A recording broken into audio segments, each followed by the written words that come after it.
Oi, gente, tudo bem? A gente vai trabalhar na aula de hoje uma retomada sobre o que a gente estudou a respeito do Barroco.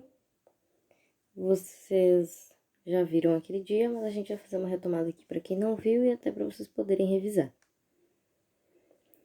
O Barroco é pra gente o primeiro movimento literário brasileiro, então ele tá bem no início do Brasil mesmo.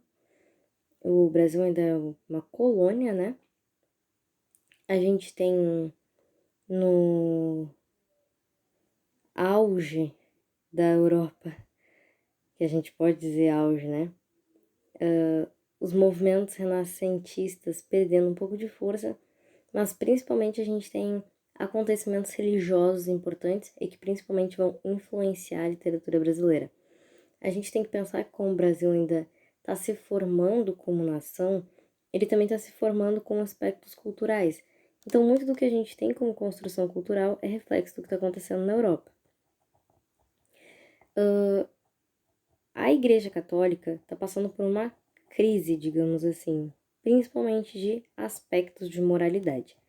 O que acontece são as teses do Martinho Lutero, que ele prega as 98 teses dele na porta de uma igreja, e com isso ele causa um alvoroço criticando os vários aspectos problemáticos do catolicismo, principalmente o abuso de riquezas, como algo que deveria ser espiritual acumula tanta terra, tantas riquezas, metais preciosos, o porquê que a igreja precisa de poder. Ele critica muito também o fato de os padres pregarem algumas coisas que eles não praticam, como o fato de alguns padres terem esposas, de eles terem relações pecaminosas, de abusarem de crianças. Então, o Lutero faz várias críticas ao como a Igreja Católica está se comportando, e com isso vem a resposta da Igreja, que é o movimento da Contra-Reforma. A Igreja Católica faz o Concílio de Trento, que é uma reunião entre vários aspectos para repensar o que a Igreja Católica tem feito e como eles podem voltar ao seu cerne de imaculados, assim dizemos, né? Então, como que a Igreja Católica pode rever os problemas que acontecem para que tudo volte ao que deveria ser? Então, começa uma caça aos padres e bispos que cometiam atos ilícitos. A Igreja Católica meio que abre mão de alguns poderes, isso bem entre aspas, tá? E ao mesmo tempo, em contrapartida, as religiões protestantes começam a ganhar força, como o luteranismo e o calvinismo. O barroco tem alguns pontos bem importantes, que por um acaso são ações características mesmo. A gente pode dizer que são coisas que identificam o barroco meio que de cara, assim. O principal seria o dualismo, que é tu colocar no peso da balança as coisas que são opostas. A gente tem que pensar que quando a Igreja Católica começa a perder um pouco de força e a gente começa a trazer para dentro do pensamento questões de valorização do homem, da vida, de como tudo é muito rápido e efêmero, o homem precisa pensar: será que eu vivo a vida doidado, estilo se beber não case e aproveito? Ou será que eu me mantenho seguindo os caminhos de Deus para viver a eternidade nos reinos dos céus? Então é aproveitar o agora ou viver o suficiente para desfrutar depois. Então entra aqueles opostos, o bem e o mal, o céu e o inferno, o homem e Deus, o pecado e a bênção. Então, a poesia barroca tem muito disso, de a gente pensar e pesar duas coisas opostas, até porque o principal enigma do homem era tentar equilibrar essas duas coisas. A segunda é o uso do exagero. A gente conhece isso na poesia como hipérbole, que é Deus não é grande, ele é gigante, ele é magnífico, ele é incrível. nossa, a Gretchen, sabe? Imaculada. Então, nada é pouco. Nada é, tipo, se é pouco, não é pouco, é mísero. Se é muito, não é muito, é gigante, é infinito. Tudo tem que ser exagerado, tem que ser o máximo que tu conseguir pensar, raiz.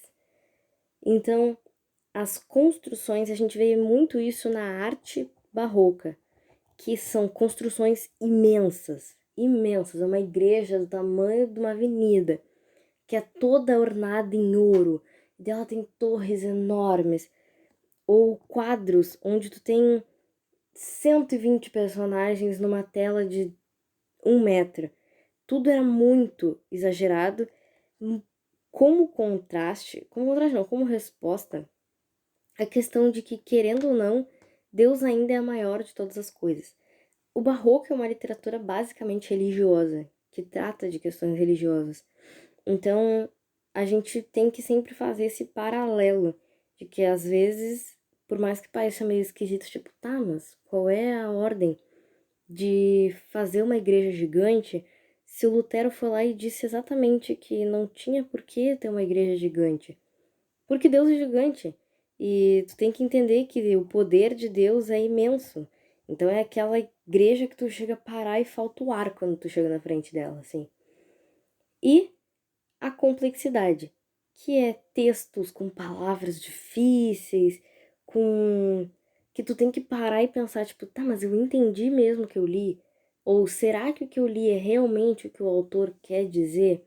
Era uma coisa difícil, complexa, elaborada, às vezes usava de outras línguas, de outras culturas dentro do mesmo texto, aquelas arquiteturas cheias de detalhe, com várias figuras, com várias curvas, com assimetrias, que era para deixar o teu olho o tempo todo prestando atenção para ver se tu conseguia pegar o detalhe. Aquele acúmulo de informações era exatamente para esconder os detalhes. A vertente do barroco no Brasil é dividida em dois aspectos: a literatura cultista e a literatura conceptista. A gente tem um grande autor em cada uma dessas duas literaturas, só que a gente tem que pensar que é uma literatura inicial. Então, tipo, o barroco, como eu disse antes, é a primeira literatura que a gente tem no Brasil. Então, é uma literatura que varia, experimenta, tem vários tipos de tentativa, porque está começando. Então, a gente tem como primeira parte o cultismo. O cultismo também aparece nas provas como gongorismo, porque ele é inspirado no sistema de construção de poesia do poeta Luiz Gôngora. Qual é a ideia do cultismo? É usar as complexidades para velar uma mensagem. Então a gente tem que pensar que, em vez de eu dizer eu vou comprar uma caneta, ele vai lá e faz uma fala por cima que você tem que prestar bem atenção se aquela palavra não tem dois significados, se não deixa algo por trás. Porque eu não vou dizer eu vou comprar uma caneta. Eu vou falar que eu estava andando na rua à noite e passei por uma papelaria, apaixonei-me por um marcador avermelhado, sabe? Existe um aspecto superior à palavra. Então a gente tem a mensagem e termos que vão construir a mensagem. Então a gente tem que pensar que tu utiliza da palavra para passar uma mensagem, mas não necessariamente de uma forma direta. Isso acontece principalmente pelo tipo de mensagem que você quer passar.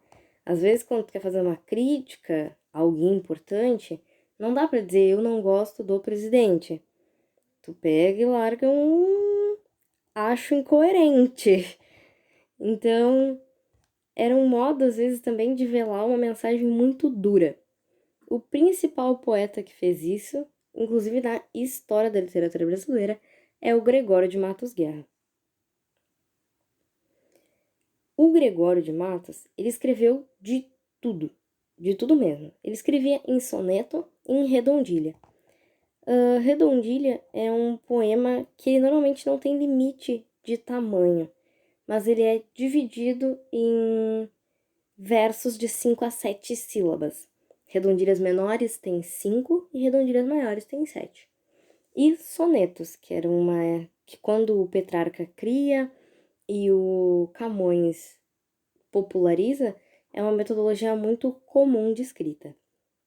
O Gregório escreveu poemas líricos, que é o poema comum, aquele de amor, romance, saudade. Poemas religiosos, porque era o auge da época. Mas o interessante é que ele também escrevia poema satírico e religioso. Então, qual era a sacada do Gregório?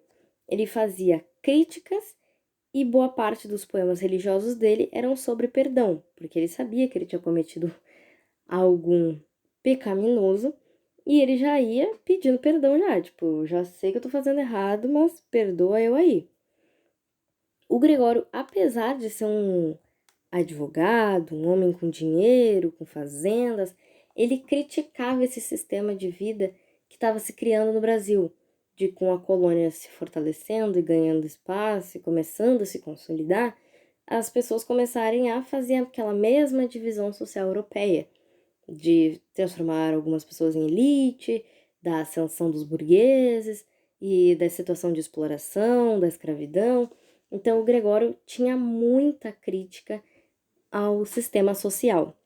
Ele fazia essas críticas veladas muito com o uso da palavra, mas também muito com o jogo entre linguagens. Então, às vezes, ele colocava uma expressão em tupi-guarani no meio do texto, uma expressão de alguma língua africana no meio do texto. Às vezes ele fazia um poema super culto, com conjugações do pretérito mais do que perfeito, maravilhosas, e no meio ele botava um tanto bate até que fura.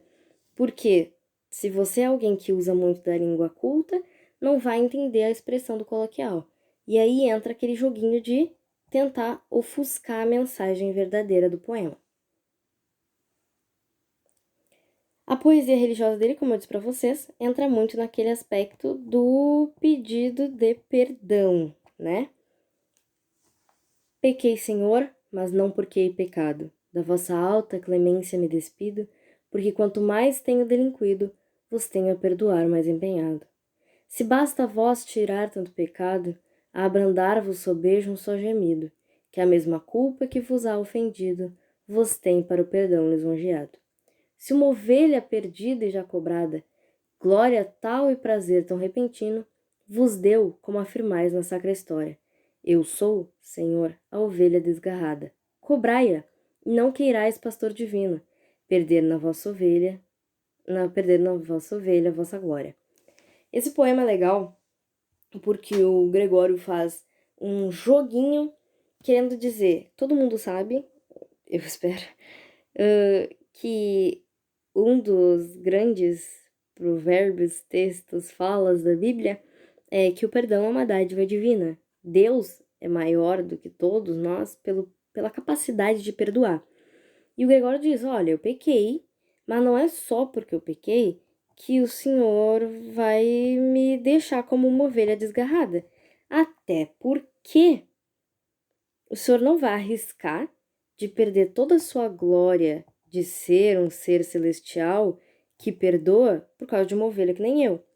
Ele meio que diz para Deus, olha, tu tem que me perdoar porque é isso que faz de ti melhor do que todos nós. Então quanto mais eu cometo erros, mais força o Senhor tem que fazer para se empenhar. E quanto mais você se empenha em me perdoar, mais divino tu é. É meio que um jogo dele de explicar o porquê que ele peca tanto. Ele não peca porque ele é errado, ele peca exatamente para que Deus também tenha com que se esforçar. Um poema lírico, os poemas líricos dele são bem padrões, tá? Aquelas coisas que a gente vê bem comum. Não vi em minha vida a formosura, ouvia falar nela cada dia. E ouvida me incitava e me movia a querer ver tão bela arquitetura. Ontem a vi por minha desventura, na cara, no bom ar, na galhardia, de uma mulher que em anjo se mentia, de um sol que se trajava criatura. Me matem, disse então, vendo abrasar-me, se esta cousa não é que encarecer-me. sabia o mundo e tanto exagerar-me. Olhos meus, disse então por defender-me, se a beleza e de ver matar-me, antes olhos cegueis do que eu perder-me. Essa poesia tem um ponto interessante que é, a gente vê muito, principalmente quando a gente chega no ultrarromantismo, aquela coisa da mulher intocável, que ela é um anjo, ela é uma estátua, ela é uma coisa que só de tu chegar perto, tu já tá cometendo uma atrocidade. E ele fala aqui que ele tá vendo ela, seja lá quem for, vamos chamá-la de Cleide, ele está vendo Cleide. Ele está abrasando-se por Cleide, mas antes que Deus deixe ele cego do que ele cometer o pecado de violar Cleide. Então a gente tem esse jogo de ele sensualiza a figura feminina, mas ao mesmo tempo ele sabe o limite, até onde vai. Aqui, nem sempre ele entende de limites. Aqui é um texto que eu acho bem importante para mim, seria um dos principais textos do Gregório, que é sobre a Bahia. Esse texto, esse poema, é uma crítica à sociedade baiana, que é basicamente o que a gente entende quando a gente falar lá no arcadismo sobre a questão de que o problema não é o espaço nem o nativo, é quem vem e corrompe tudo aquilo. De 2 Fs se compõe esta cidade, ao meu ver. Um furtar, outro foder. Recopilou-se o direito, e quem o recopilou, com 2 Fs o explicou. Por estar feito e bem feito, por bem de gesto e colheito, só com 2 Fs o expõe. E assim quem os olhos põe, no trato que aqui se enterra, há de dizer que esta terra de 2 Fs se compõe. Se 2 Fs composta, está a nossa Bahia. Errada a ortografia, a grande dano está posta. Eu quero fazer aposta, e quero um tostão perder, que isso há de perverter, se o furtar e o foder bem não são os Fs que tem. Esta cidade, ao meu ver, prova a conjetura já, prontamente, como um brinco. Bahia tem letras 5, que são B, A, H e A. Logo, ninguém me dirá que 2 Fs chega a ter, pois nenhum contém sequer. Salvo sem boa verdade, são os Fs da cidade, um furtar, outro foder. O que ele quer dizer? A palavra Bahia não tem F nenhum. Logo, o local, a cidade em si ali, a terrinha, a graminha, as plantinhas, o tatu-bola que mora na terra, nenhum deles comete esses problemas, o furtar e o foder. Eles em si não tem nada a ver com esses 2 Fs. A Bahia não tem nenhuma dessas letras. Mas a sociedade que ali vive e comete os erros é a responsável por contribuir com essa alcunha. Então ele mesmo diz: a curiosidade é que essa cidade é feita destes 2 Fs, mas em si não tem nenhum, porque a essência não está na cidade, e sim no que o povo está fazendo. A boa verdade é que a Bahia foi composta pelos 2 Fs, mesmo não tendo nenhum no nome. É aquilo que eu tinha dito antes para vocês, é um joguinho com as palavras. Então, tu vai usando do joguinho das letras para passar uma mensagem por trás.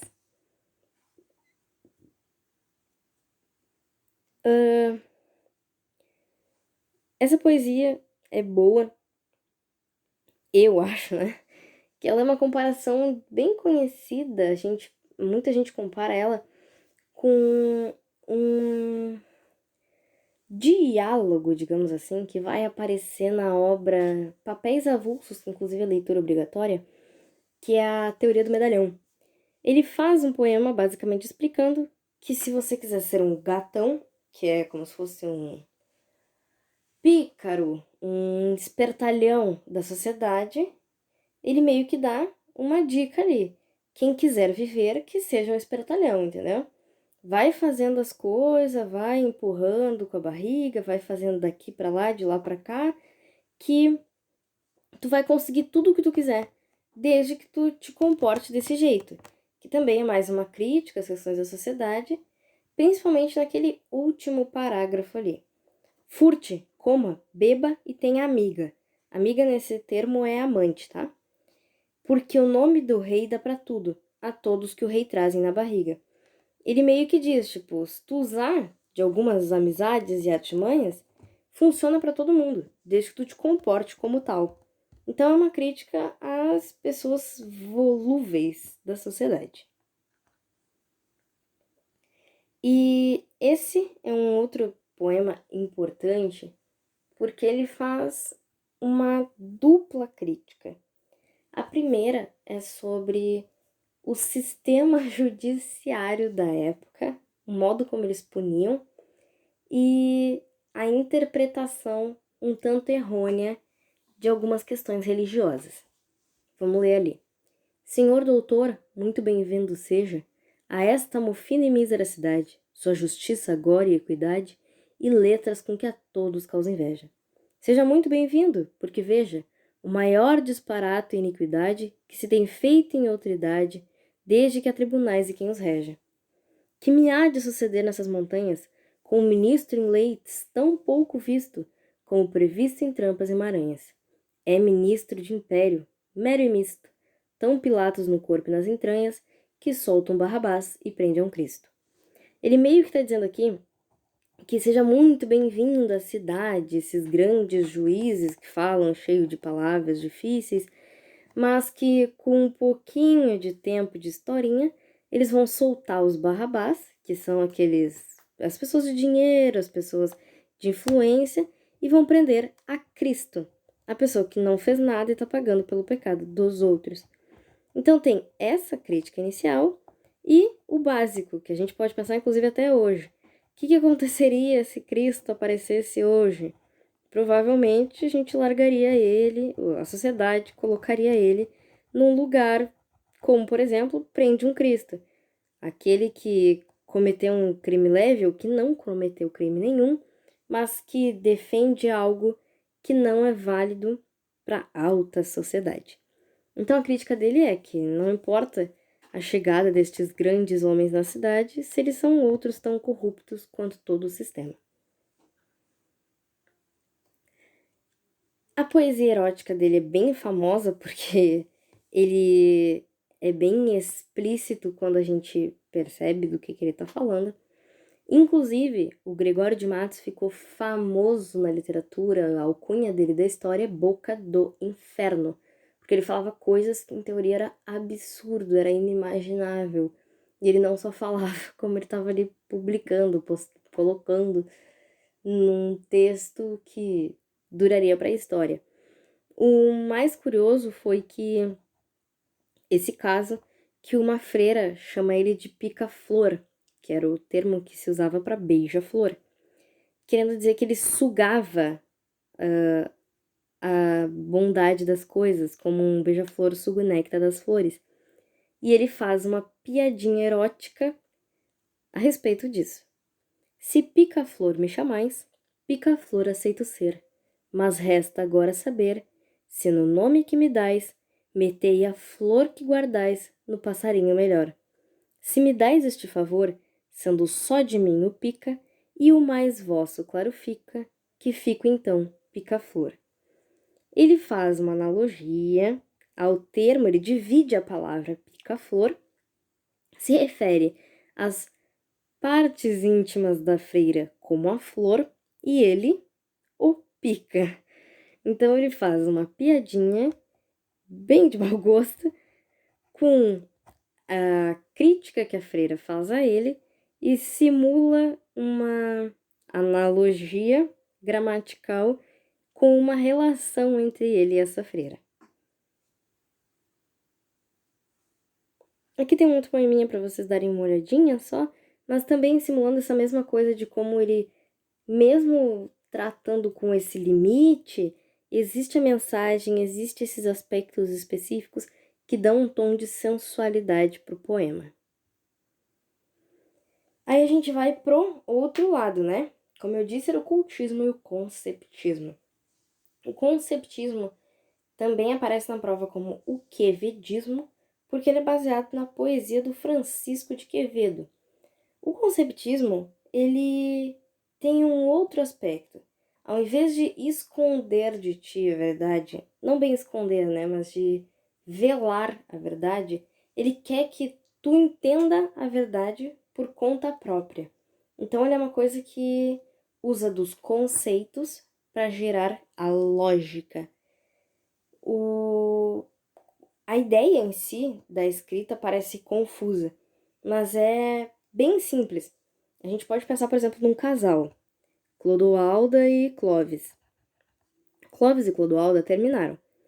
Quando um vier contar para ti, se Clovis vem te contar a história, ele vai te contar alguns fatos, meio querendo dizer, por exemplo, que Clodoalda é doida.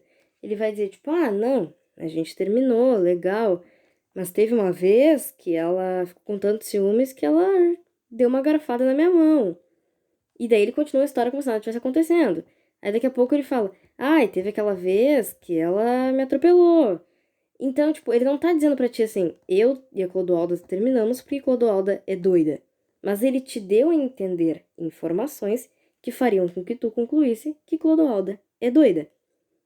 Aí depois tu vai conversar com Clodoalda. E Clodoalda diz, não, tava tudo certo. Mas às vezes o Cleiton tinha um pouquinho de ciúme. Tipo, ele matou meu gato, porque eu dava muita atenção pro gato. E ela segue o baile.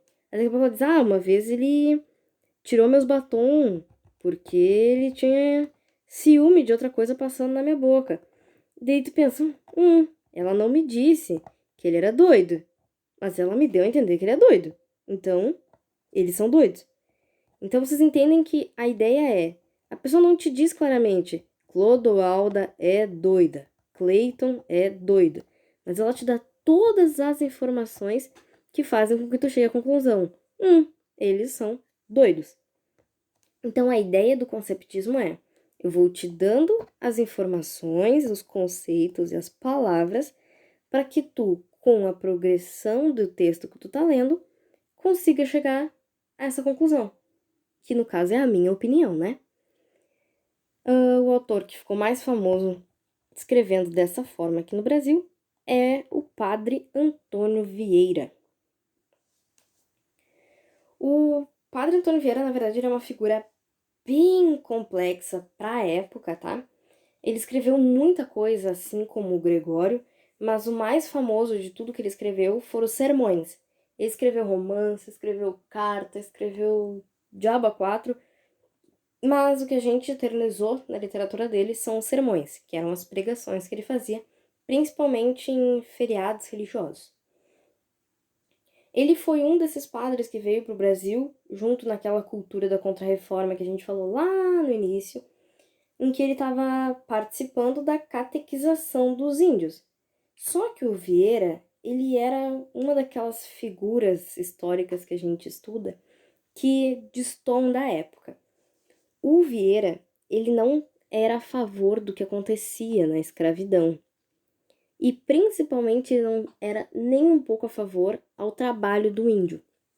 Mas veja bem, ele defendia os índios, defendia os judeus, era contra a escravidão, mas ele não defendia o povo negro. Então a gente meio que tem que entender que ele sabe que o modelo escravocrata brasileiro do mundo, né, era muito errôneo, injusto, abusivo, porém ele não defendia a catequização do negro. Ainda tinha um pouco daquele conceito do negro sem alma e tudo mais, que a gente sabe que foi uma baboseira, que perdurou por muito tempo e que é um dos aspectos que embasou aquela raiz do racismo que vem do Brasil. Mas já é um bom começo se a gente pensar que ele é um padre católico num país colonialista, ele ser contra a escravização. Mas, sempre claro, ele é contra a escravização, não a catequização dos negros. Coisa que, por exemplo, ele era muito a favor da catequização dos indígenas, tanto que ele fazia parte da Companhia de Jesus, e ele defendia o povo judaico, indo contra as perseguições que a Inquisição instaurou. Vocês podem ver aqui, eu vou ler para vocês, e eu quero que vocês fiquem atentos àquela ideia do que a gente tinha dito antes, de uma progressão. Pequei, Que mais vos posso fazer, e que fizeste vós? A Deus em pecar, não lhe fiz pouco, porque lhe dei a ocasião a me perdoar, e perdoando-me, ganhar muita glória. A gente já viu isso agora há pouco, né? Eu pequei porque para você ser glorioso. Eu dever-lhe-ei a ele, como a causa, a graça que me fizer, e ele dever-me-á a mim, como a ocasião, a glória que alcançar. Em castigar, vencei-nos a nós, que somos criaturas fracas, mas em perdoar, vencei-vos a vós mesmo, que sois todo-poderoso e infinito. Só esta vitória é digna de vós, porque só essa justiça pode pelejar com armas iguais contra a vossa misericórdia, e sendo infinito vencido, infinita fica a glória do vencedor. Vejam a diferença do Gregório lá fazendo piadinha e dizendo: eu pequei, mas não porque eu quis pecar, eu pequei para te ser glorioso. Mas, tipo, parecia quase cômico o modo com que o Gregório falava. Aqui a gente vê, ó, ele diz: eu pequei. Pequei mesmo, mas eu te devia isso como causa, a graça que você vai me fazer. Se tu me castigar, tu até me vence, mas eu sou um homem. Ele tá falando com Deus, tá, gente? Você, tá, tu pode me castigar, me deixar arder no fogo do inferno. E tu venceu, ok? Mas eu sou fraco. Agora, se você me perdoar, você tá vencendo a si mesmo e provando cada vez mais o quanto tu é infinito. Vocês entendem que aqui há uma cadeia de coisas acontecendo. Enquanto lá era só uma opinião um pouco escondidinha. Esse trecho aqui, ele é do Sermão da Sexagésima. Eu não vou ler ele inteiro agora para vocês, porque ele é um trecho longo e bem complicado, e a gente trabalhou aquele dia ele em aula. Mas ele é um dos principais que trabalha esse aspecto, porque ele tá falando, nesse caso, ele não tá falando com Deus, como no anterior. Ele tá falando com uma plateia de padres. E eles estão discutindo por que tá ficando tão difícil cada vez mais conseguir catequizar os infiéis. E ele faz uma analogia sobre um provérbio da Bíblia, que é a parábola do semeador, que ele saía semeando o trigo por tudo que é parte, que não importava, ele não saia procurando terra boa, ai, aqui é terra preta, aqui tem bom adubo, aqui não, aqui tem agrotóxico da Petrobras. Ele saía semeando adoidado em tudo que é lugar. E ele faz essa analogia, que o evangelho, né, a palavra, seria o trigo, e sair semeando nos lugares, espinho, pedra, caminho e terra. O que cada coisa seria referente? Vamos nos ater ao espinho e à terra boa, tá? O semeador semeia em tudo que é lugar. Vamos lembrar, aqui ele tá falando do semeador, alguém que planta. Mas a gente tem que lembrar que a função dele é aquela lá da palavra, de ir por lógica fazendo a gente entender. Então vamos lá. O espinho. Ah, ele jogou trigo em cima do espinho. O espinho é como. Desculpa. O espinho são como os corações embaraçados, que estão pensando em riquezas e delícias.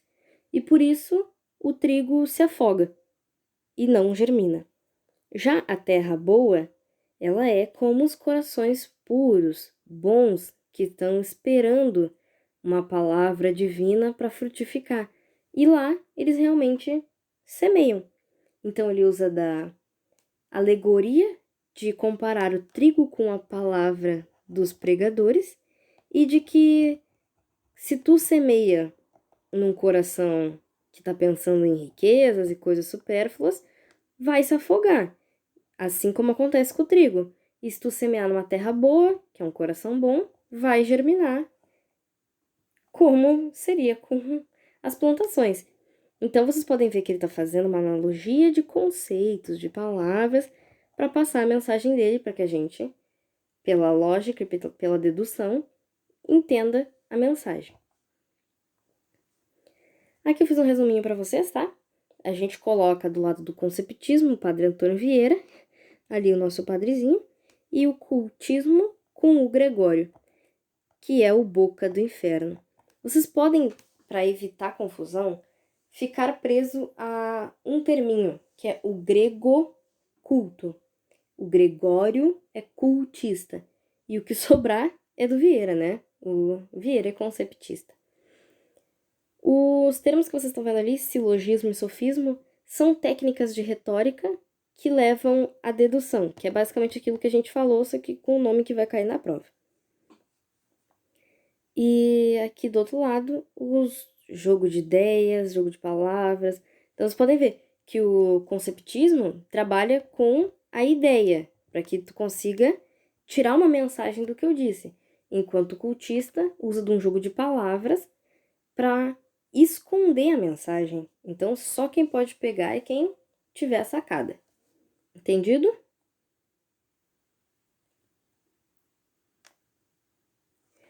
A gente tem no barroco duas coisas importantes que aparecem na prova, que são a arte barroca e a arquitetura barroca. Eles seguem os mesmos princípios que a gente estava trabalhando até agora, muitos detalhes, extravagância, ornamento, intensidade e religião. Então, são muitas figuras religiosas, estátuas de santos, pinturas de Deus, de Jesus Cristo, de Nossa Senhora. Então, é todo esse conceito que é usado na literatura de umas coisas complexas, extravagantes, veladas, mas na arte religiosa. Aqui, essa acho que é uma das principais igrejas que dá para entender quando a gente fala de excesso. Vocês podem ver nas áreas laterais, nas colunas, a quantidade de figuras de anjos e querubins. Então, quando a gente fala de excesso, é isso, é aquela coisa que chega a te dar um pouco de dor de cabeça, uma falta de ar. Uma coisa pensa, credo, menos, cadê o branco, cadê a limpeza, a fluidez? Porque era muito. Mas a gente tem que pensar, pô, Sora, o Lutero não criticou isso? Sim, criticou. Mas que outra prova de tu provar, que outra prova de provar, parabéns. Mas que outra forma de provar que mesmo com as críticas a igreja não perdeu a sua força do que com esse tipo de coisa, sabe? Gigante, exuberante. Outra igreja bem na mesma ordem, vocês também podem se atentar ao excesso de detalhes em ouro. Ou era pó de ouro que era diluído em tinta, ou a própria tinta ouro, que é uma tinta derretida. Mas vejam a quantidade de detalhes, seja nas formas geométricas do teto, que não são uniformes, então são coisas que levaria 200 horas para te entender tudo o que está acontecendo. Aqui esse altar é interessante pela quantidade de figuras que vocês podem ver. Aqui na frente é um pouco difícil de desfocar, né? Mas aqui nesses pontinhos brancos que vocês estão vendo são candelabros. Até os candelabros tem 5, 6 anjos embaixo segurando eles. A quantidade de figuras no altar, de anjos, querubins e santos. Esse excesso, essa compulsividade pela imagem. Eu gosto muito dessa estátua, dessa construção artística, pela objetividade do exagero. Vem do sentimentalismo que a obra passa. Vocês podem ver pela expressão que as personagens da obra estão exercendo, mas principalmente pelos detalhes nas vestes. Percebam que isso é mármore, então o tempo que a pessoa gasta esculpindo detalhes de como a roupa se comportaria nesse posicionamento, nesse movimento que o anjo está fazendo. Vocês podem ver que existe um movimento da veste dele, o abarrotado da veste da santa no chão, já que ela está se curvando. Então, às vezes o detalhe é na singularidade, sabe? A gente viu ali, por exemplo, detalhes em excesso, porque tu tem muitas imagens, logo muitos detalhes, e aqui tu tem especificidades, como o movimento da roupa. A gente tem que pensar, né, gente, aquela questão, expectativa, realidade. O Brasil é uma colônia, o Brasil ainda não descobriu o ouro, o ciclo da mineração vai ser lá dízimo. Mas a gente faz, a gente tenta, o que importa é ser esforçado. Então, o principal artista barroco que a gente tem é o Aleijadinho, que é o escultor das obras que vocês estão vendo. Ele, porém, não tinha 1 quilo de ouro para ficar fazendo obra, um bloco de mármore para ficar esculpindo. Então, as obras dele eram feitas em pedra-sabão. O problema, para nós, no caso, né, é a deterioração. Porque como as obras dele estavam na rua, elas são uma fachada de uma igreja, a pedra-sabão não tem a resistência de ouro ou mármore. Então a deterioração dessas obras é bem visível. Mas ainda assim vocês podem ver que as figuras têm cada uma expressão, cada uma um formato de rosto, cada uma um movimento de corpo, cada uma um movimento na roupa, uma posição. Existe um esforço em dar singularidade a cada uma dessas peças. Eu acho que quando a gente fala de arte, do exagero e principalmente. Nossa, eu só consigo pensar em exagero. É a Capela Sistina, que para quem não sabe é a sala de conclave da Basílica de São Pedro, no Vaticano, a casa do Papa, pense assim.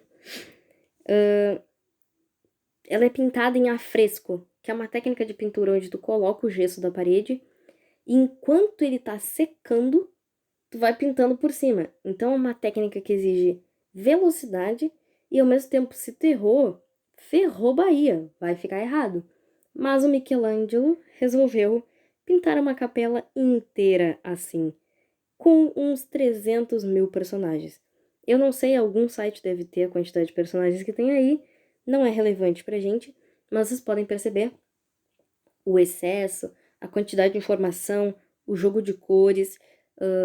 Vejam o afresco lá do fundo, como vocês podem pensar, né, que a tela tá virada, mas o tamanho das telas, digamos assim.